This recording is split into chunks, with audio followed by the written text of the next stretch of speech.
This morning, we've got an update on the long-running unrest and protest in the country of Peru, where 50 people thereabouts have been killed during weeks of protest over the Peruvian president's removal and then arrest last month. Christina Ruffini has been following this story. Christina, Peru's a young democracy. Good morning. What's it all about? Good morning, Tony. Well, it's called an auto golpe, or a self-coup, and detractors of Peru's former president Pedro Castillo call it an illegal power grab by dissolving the country's Congress. But the response to his arrest has been a bit unexpected, with protesters taking to the streets despite the new president's call for calm. After more than 30 days of violent and sometimes deadly clashes, Peru is under a state of emergency. Demonstrators have blocked roadways and shut down runways, with protesters hurling rocks and fury at security personnel, who've pushed back with brutal and sometimes deadly force.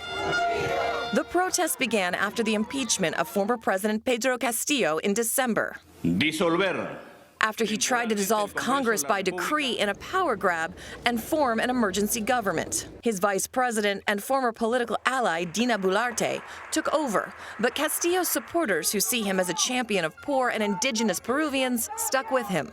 Peru is a divided country, racially, economically, geographically. Eric Farnsworth, vice president of the Council of the Americas, says frustrations have expanded beyond the presidency.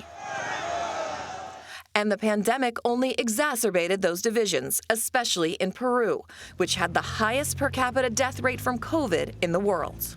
It showed people who could get things like vaccines, some people who could work from home versus a lot of people in the informal economy who didn't have that luxury. This has turned into a general dissatisfaction protests in Peru against the government, against inequality, against unfairness.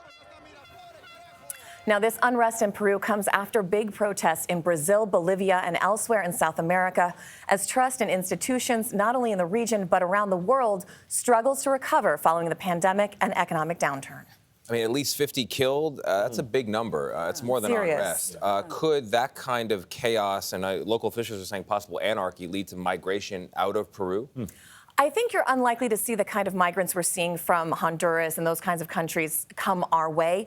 The issue is internally displaced people. The issue is spillover into neighboring countries and just kind of a fall-on effect that's never good for any of these nations trying to uphold democracy. Yeah, not getting a lot of attention here. That's why I'm glad we're telling it. This is a big story. Yeah, Thanks for giving us the time. Yes. Good to see you. Nice to see you, too.